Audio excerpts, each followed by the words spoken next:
Fala, meu povo amado, vamos lá para mais uma aula, espero que você esteja muito bem. Chega a hora de falar de resolução, vamos resolver questões da resolução 23659 de 21, a nova resolução do alistamento, e substituiu uma grande, antiga resolução lá de 2003, que inclusive foi cobrada em concurso, né, de forma errônea, e aí já foi consertado também, tá tudo resolvido.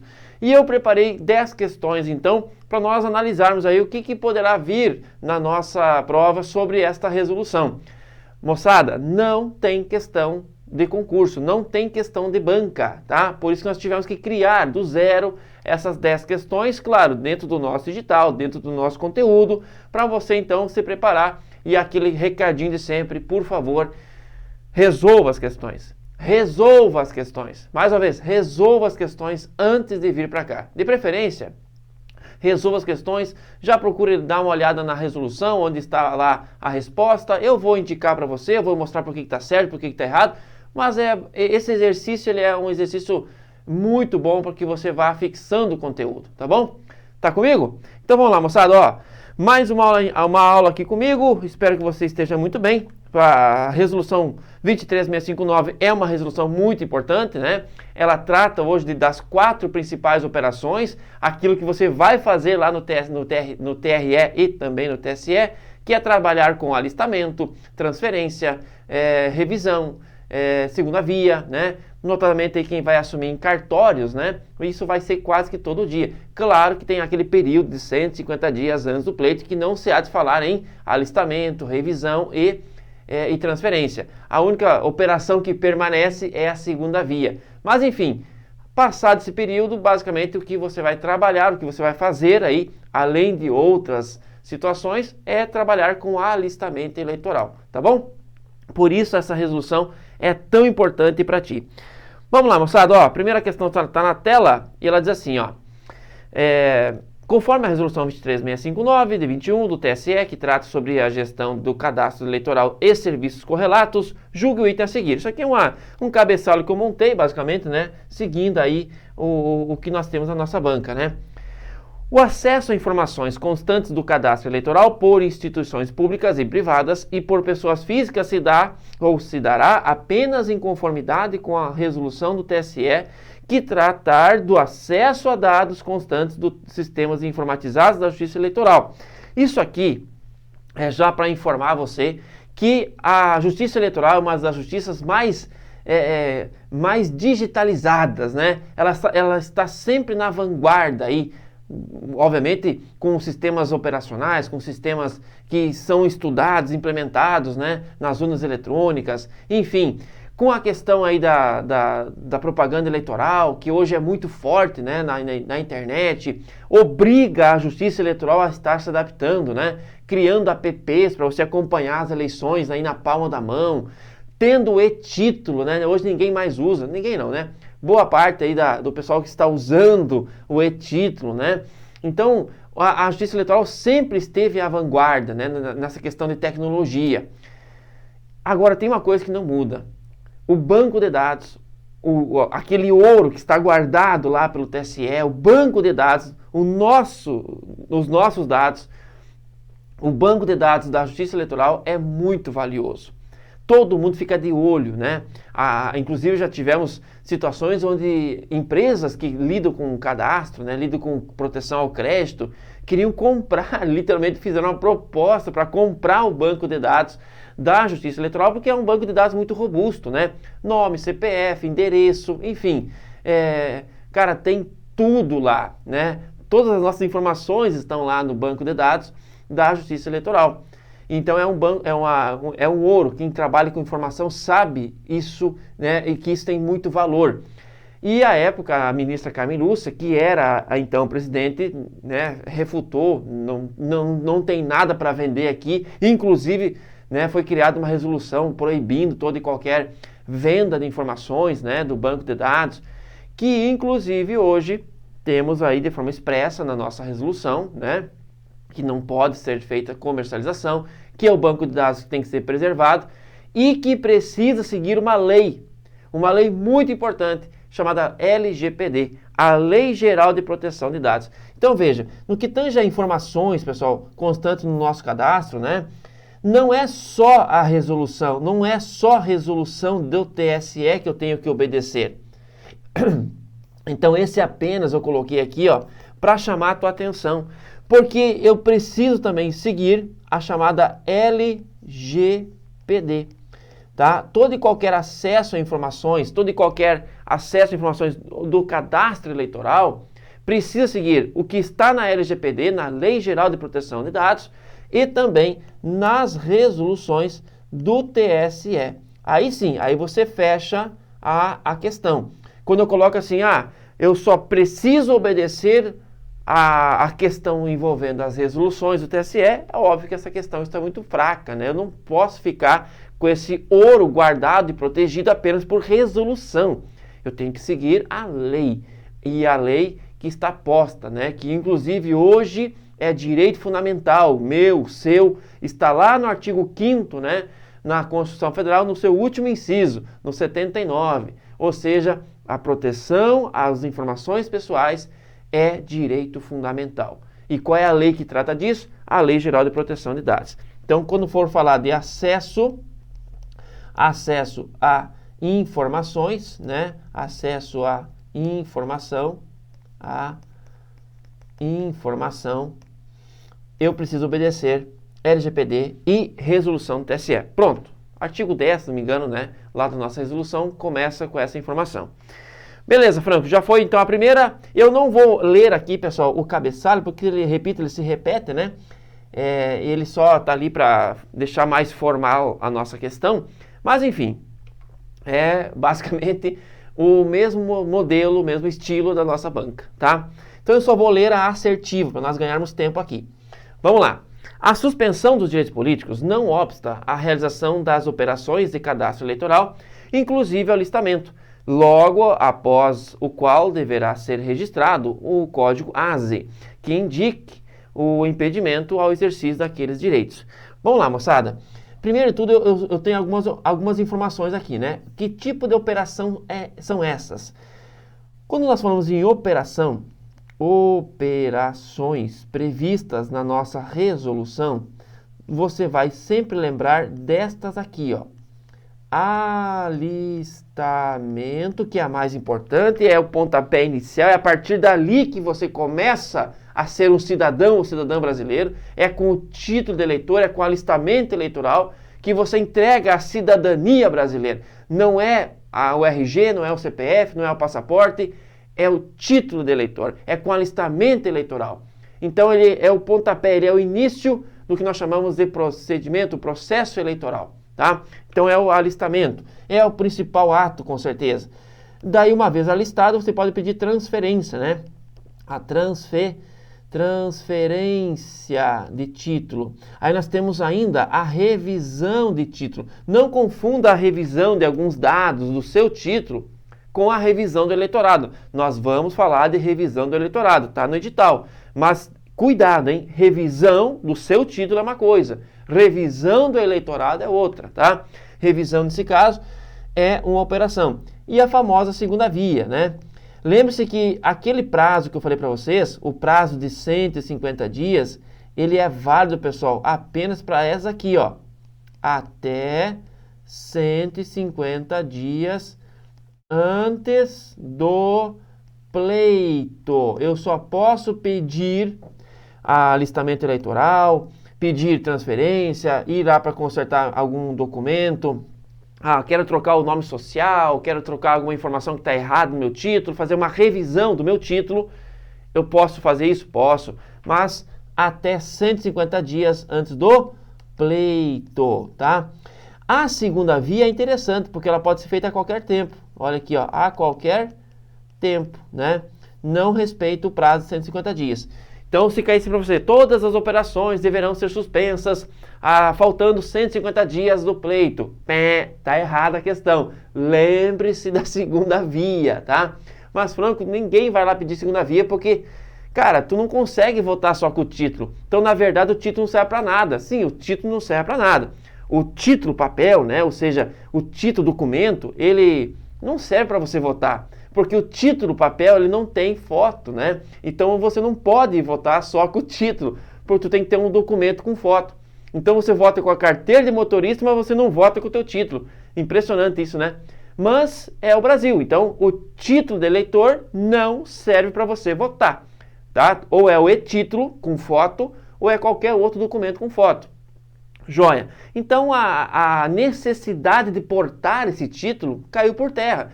Ah, perdi o título. Ninguém vai buscar a segunda via assim, ah, meu Deus, eu estou sem o título, agora eu vou morrer. Não, então, agora, se precisar, cara, é a segunda via, então é rapidinho para fazer ali, né, sem estresse nenhum. Agora, alistamento, transferência, revisão, aí tu tem que procurar o cartório eleitoral, ou buscar aí os meios online, 150 dias antes do pleito, tá bom? Beleza, mas Franco, isso não responde minha pergunta. O que eu faço, né?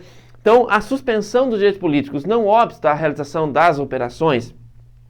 Lembra que eu venho falando para você 301 mil vezes, né? 1 milhão de vezes. Leia a Constituição, estude a Constituição, aprenda e consolide o constitucional primeiro, para depois você aprender o direito eleitoral.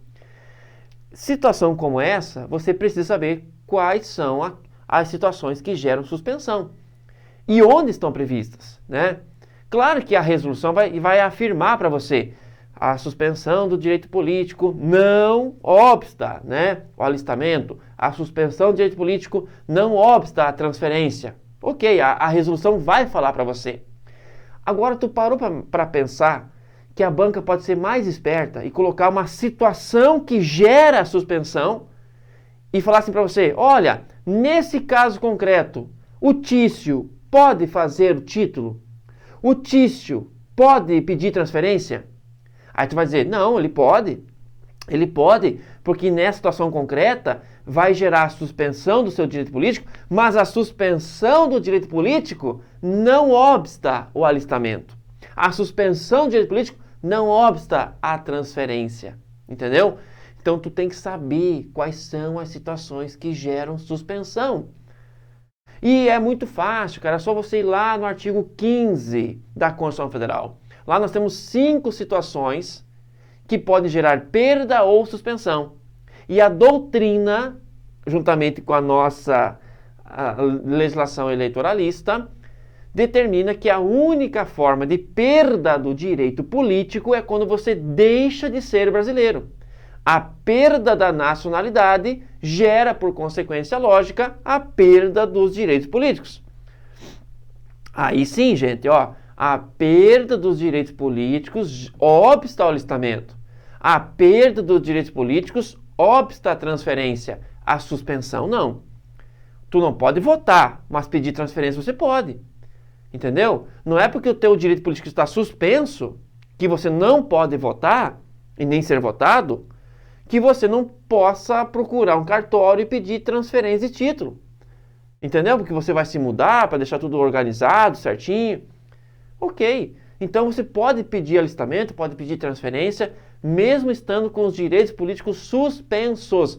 Agora, se há uma perda do direito político, artigo 15, inciso 1, aí não tem o que fazer, tá? Então, quando o assunto é suspensão de direito político, nesse caso aqui, ó, não obsta a realização do alistamento, né? Por quê? Porque, veja, não é porque você está com o direito político suspenso que não vai poder tirar o título. Tirando o título, já vai estar no carimbão lá. Ó, ele tirou o título, mas até tal dia, até tal ano, até tal época, os direitos políticos dessa pessoa estão suspensos. Logo, ele não pode votar, nem ser votado, porque direito político suspenso, você não pode nem exercer o direito político ativo de votar e nem o passivo de ser votado, tá? Belezinha?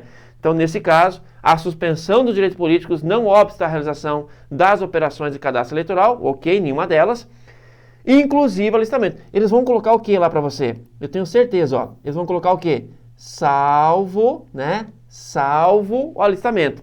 Pé, tá errado. Inclusive o alistamento. Essa palavrinha ela tem que ser destacada, tá? Inclusive o alistamento. logo após, qual deverá ser registrado, né? Indicar então as consequências, ou seja, por que ele está suspenso, enfim, dizer que ele está suspenso e não pode exercer o direito a voto e ser votado. Isso é importante. Então, quando o assunto é suspensão, né, ó, vamos colocar aqui, ó, perda é diferente, claro, de suspensão de direitos políticos, né? E aí, cara, a perda é lá no inciso 1, a suspensão é inciso 2, é inciso 3, é inciso 4 e é inciso 5º. É inciso, que tipo de inciso, Fran? Do artigo 15 da Constituição Federal. Eu já falei para você, você precisa ir no artigo 15, ir no artigo 14, ir no 16, no 17, no 12. Cara, tu tem que decorar do 12 ao 17 para ter uma base constitucional para você começar a entender o eleitoral. Entendeu? Porque, repito, essa é uma pergunta muito tranquila se aparecer para você. Porque ela vai estar logo no início lá do seu conteúdo, logo no início aí da nossa resolução, e ela vai estar muito clara. Suspensão não obsta às operações. A perda sim, a suspensão não. A minha preocupação não é essa. A minha preocupação é que se porventura a banca coloca um caso concreto que gere suspensão. Por exemplo, sei lá, um preso condenado. E aí foi por livramento condicional. Ele quer pedir transferência. Ora, o cara está preso, cumprindo pena. Aquele que estiver cumprindo pena, enquanto durar os efeitos da condenação, os direitos políticos estão suspensos. Isso aqui é aula de constitucional. Isso aqui é artigo 15, inciso 3. Enquanto perdurar os efeitos da pena, os direitos políticos estão suspensos. Aí ele vai narrar para você essa historinha. Tício, preso, evoluiu para o regime aberto, semiaberto, está cumprindo pena até tal dia, até ano. Procura você no cartório eleitoral e diz assim: fulano, eu sou Tício, quero pedir transferência do meu título. Aí você vai lá e olha, opa, mas você está com o direito suspenso. Você está cumprindo pena, Tício. Você vai negar a transferência para ele? Não. O Tício, cumprindo pena em regime aberto ou semiaberto, sentado na sua frente no cartório, querendo transferência. E aí você vai dizer: não, Tício, é nós. Pode ficar tranquilo aí que eu vou fazer o procedimento. Né? Você está cumprindo pena ainda, mas isso não obsta à operação de transferência. Olha que maravilha. Vai cair desse jeito, cara. Entendeu? Então, beleza. Questãozinha correta? Questãozinha correta. Pode marcar um correto aí, dar um check, dar uma gaivota aí. Tá? Lembre-se das 4 operações e lembra também de aplicar aí o artigo 15 da Constituição. Né? A única situação que gera perda, repito, é o inciso 1, a perda da nacionalidade. O restante é suspensão, né? E é muito importante você lembrar desse detalhe. Próxima questãozinha. Vamos lá. A pessoa brasileira nata ou naturalizada, residente no exterior, que tenha requerido alistamento ou transferência para a zona eleitoral do exterior até 120 dias antes do pleito, poderá votar nas eleições para presidente e vice da República. Isso aqui é interessante. A única coisa errada que eu coloquei aqui, ó, não sei se você percebeu, foi o prazo, né? O prazo. Moçada, tem um cartório lá numa zona lá no DF que cuida dessa questão dos votos, né, da zona eleitoral do exterior, tá? Enfim, você pode, tranquilamente, ó, se você é pessoa brasileira, quer nata ou naturalizada, você pode votar no exterior, né? Entendeu? Você tranquilamente pode votar. Só que as únicas eleições que você pode votar no exterior a cada 4 anos é para os 2 cargos nacionais. Nós só temos 2 cargos nacionais. Tu sabe disso. Presidente e vice-presidente. Ah, eu estou lá em Miami, eu quero votar para prefeito de, sei lá, de Muzambinho. Não dá, cara. Eleições municipais, tu tem que votar aqui. Eleições governamentais, tem que votar aqui. Eleições, né, para estado e município, tem que votar aqui. Se você está fora e quer exercer o seu direito de cidadão ou cidadã de votar, aí é só para eleições presidenciais, em algumas urnas espalhadas pelo mundo. Entendeu? Só de 4 em 4 anos. Então você vai identificar, você vai dizer: olha, eu estou indo morar lá na Alemanha, eu quero votar lá em Berlim, tá? Beleza. Então, quando for o caso, no momento oportuno, vai ser anunciado, vai ser avisado, vai ter lá o período de votação, aquele domingo, né? E você vai procurar lá o local e vai votar para presidente e vice do Brasil lá em Berlim, na Alemanha. Isso é possível? É possível. Agora tu tem que estar cadastrado, registrado, com tudo certinho, né? Perante a Justiça Eleitoral. E, claro, se você quer fazer esse pedido, tu tem que respeitar o quê? O prazo de 150 dias, né? Nós temos aquele velho e bom prazo. Ó, a data do pleito e aqui é o prazo máximo, né? 150 dias. E aí você tem que respeitar esse prazo aqui, ó. Porque daqui para frente, pessoal, nós não vamos mais fazer alistamento, transferência e nem revisão, tá? Ó, vedado o alistamento, a transferência e é vedado também a revisão, tá? A única coisa que acontece, que é possível aqui nesse período, é a chamada segunda via, porque eu estou repetindo isso, porque vai cair em prova, tá? Tenho certeza disso, você vai lembrar e vai me agradecer. A segunda via é possível fazer dentro dos 150 dias. Não é 120, tá? Não é 180, não é um ano, é 150 dias, por isso que essa questão está errada. E eu coloquei ela exatamente para te relembrar. 150 dias antes do pleito, não se mexe com alistamento. Quem fez, fez. Quem não fez, espera passar a eleição, tá? Não se faz transferência. Quem fez, fez. Quem não fez, espera o pleito. Quem mexer com nome social, mexer com não sei o quê, depois do pleito. Revisão, depois do pleito. A única coisa possível é a segunda via. Fechou, isso mesmo, tá? Beleza.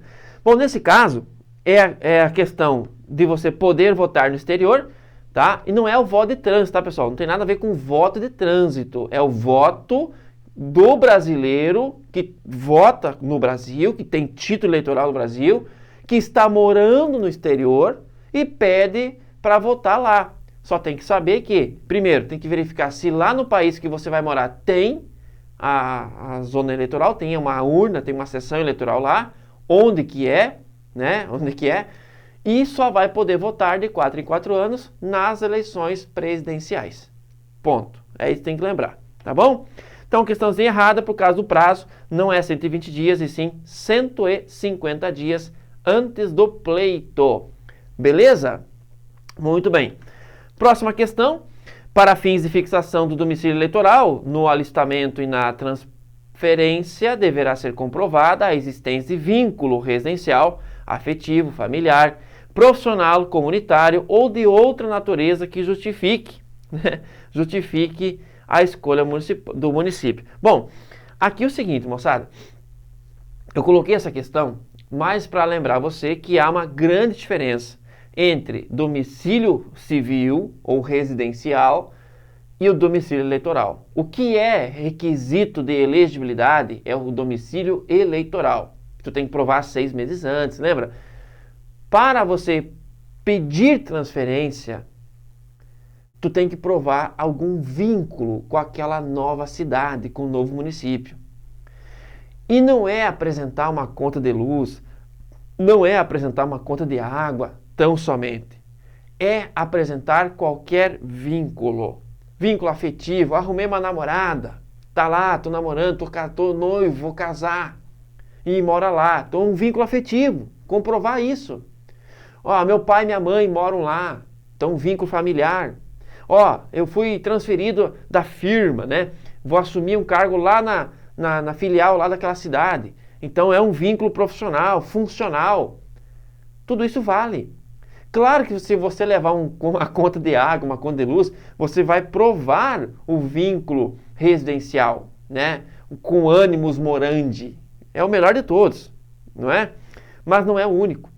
E eles vão dizer para você que para fins de comprovação do novo domicílio eleitoral é situação sine qua non, é imprescindível provar a residência. Não é, pessoal. Veja, tu tem que provar o vínculo. Esse vínculo pode ser residencial? Pode. Pode ser afetivo? Pode. Familiar, profissional, comunitário e de outra natureza que justifique a escolha do município. Entendeu? Então, se você vai fixar um novo domicílio eleitoral, é claro que tu tem que provar o vínculo, tem que provar alguma coisa. Ora, tu lá, nasceu no Rio Grande do Sul, mora no Rio Grande do Sul, aí do nada vai lá e pede uma transferência para Manaus. Ah, eu quero pedir a transferência do meu título eleitoral para Manaus. Sim, mas o que tu tem lá em Manaus? Vai casar em Manaus? Vai trabalhar em Manaus? Vai morar em Manaus? Enfim, teu pai e tua mãe moram lá? O que te vai... Por que você vai pedir isso? Tem que provar, entendeu? Não é quero porque quero. Tu tem que ter um vínculo que justifique essa alteração, ok?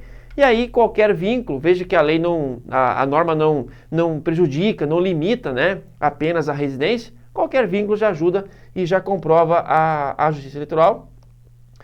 E ela vai, claro, fazer essa transferência, não tem problema nenhum. Tá? Desde que dentro do prazo, aquela coisa toda, né? Joinha? Seguindo os requisitos ali da transferência, né? Que você já estudou. Beleza? Muito bem. Então, a nossa próxima questãozinha e última do bloco diz assim: incorrerá em multa a ser imposta pelo juiz eleitoral e cobrado no ato de alistamento a pessoa brasileira naturalizada, maior de 18 anos, que não se alistar até um ano depois de adquirida a nacionalidade. Bom, aqui mais uma vez eu vou fazer uso da aula de constitucional. Lembra que eu falei para você? Estude constitucional, estude constitucional, estude constitucional. Principalmente dos artigos 12 a 17. Lá no artigo 14, você tem a linha do tempo do voto, não é? Linha do tempo do voto, você sabe disso. Do 0 aos 16, dos 16 aos 18 e dos 18 aos 70, né? Vamos lá. Do 0 aos 16, dos 16 aos 18, dos 18 aos 70 anos. Lembrando sempre que a própria resolução diz que o menor com 15 anos, isso mesmo, ó, o menor com 15 anos já pode requerer o alistamento eleitoral. Por quê? Porque com 15 anos, ele requerendo o alistamento eleitoral, se ele completar 16 até o pleito, ele pode exercer seu direito a voto. E como nós temos o lapso temporal de 150 dias, o que acontece? Para não prejudicar esses adolescentes que irão fazer aniversário nesse período, porque aí eles teriam que simplesmente pedir o alistamento só depois, lá no ano que vem, para não prejudicá-los, o que a legislação diz? Olha, o seu voto é facultativo a partir dos 16. Mas para você votar tem que estar alistado. Entendeu? Então, para você estar alistado, tu tem que requerer. E para você requerer não pode ser nos 150 dias. Então, vamos fazer o seguinte. Mesmo que você não tenha 16 anos ainda, vá no cartório e faça o pedido do alistamento. Faça a sua inscrição eleitoral. Ok? Que aí, se você, porventura, completar 16 anos antes do pleito, mesmo que no dia do pedido do alistamento você não tenha 16 anos, mas você vai completar 16 até o pleito, então você pode já requerer o seu alistamento eleitoral. Por isso que a resolução fala em 15 anos. A partir dos 15 anos você já consegue pedir o alistamento eleitoral, desde que no dia da eleição você tenha 16 anos para poder votar. Entendeu? Então, a Constituição fala 16 anos, mas lembre-se que a resolução diz que com 15 você já pode pedir o alistamento, tá? Beleza. Então, do 0 aos 16, o voto é proibido, é vedado, né? Dos 16 aos 18, o voto é facultativo, é F de facultativo. Ele volta a ser facultativo ad infinito, né? Até a morte, depois de 70 anos. Só que dos 18 aos 70, infelizmente, o voto é obrigatório, tá? Por isso que fala aqui, ó, maior de 18. Então, se eu tenho maior de 18 e não sou analfabeto, né, porque o analfabeto tem o voto facultativo, naturalmente, não importa a idade. Se eu sou estrangeiro, virei brasileiro, ou seja, sou brasileiro naturalizado, maior de 18 anos e não sou analfabeto, eu tenho um período que mais ou menos vai corresponder ao mesmo período que eu entrego para os brasileiros natos, sem precisar pagar multa, que é 1 ano. Veja só, a partir do momento que eu completo 18 anos, a própria resolução diz assim, olha, para você não pagar multa, tu tem que se alistar até o 19. Não, para você não pagar multa, até os 19 tá ok, tá? Então, vou colocar assim, ó.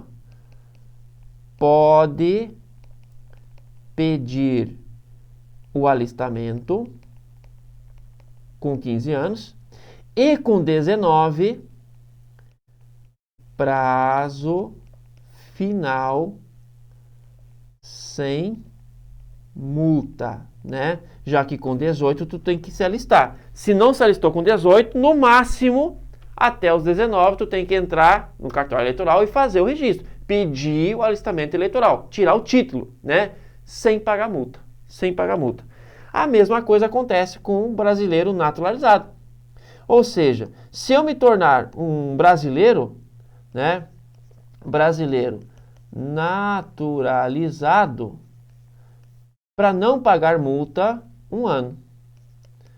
Até 1 ano da naturalização. Aí eu não vou pagar multa. Se eu entrar no cartório eleitoral, pedir o alistamento eleitoral até 1 ano da naturalização, nesse caso é sem multa. Ô Franco, e se porventura eu me tornei brasileiro com 30 anos e com 35 eu procurei o cartório para tirar o título de eleitor? Beleza, você vai fazer o alistamento, mas ele vai pagar multa, tá? Sem multa é 1 ano.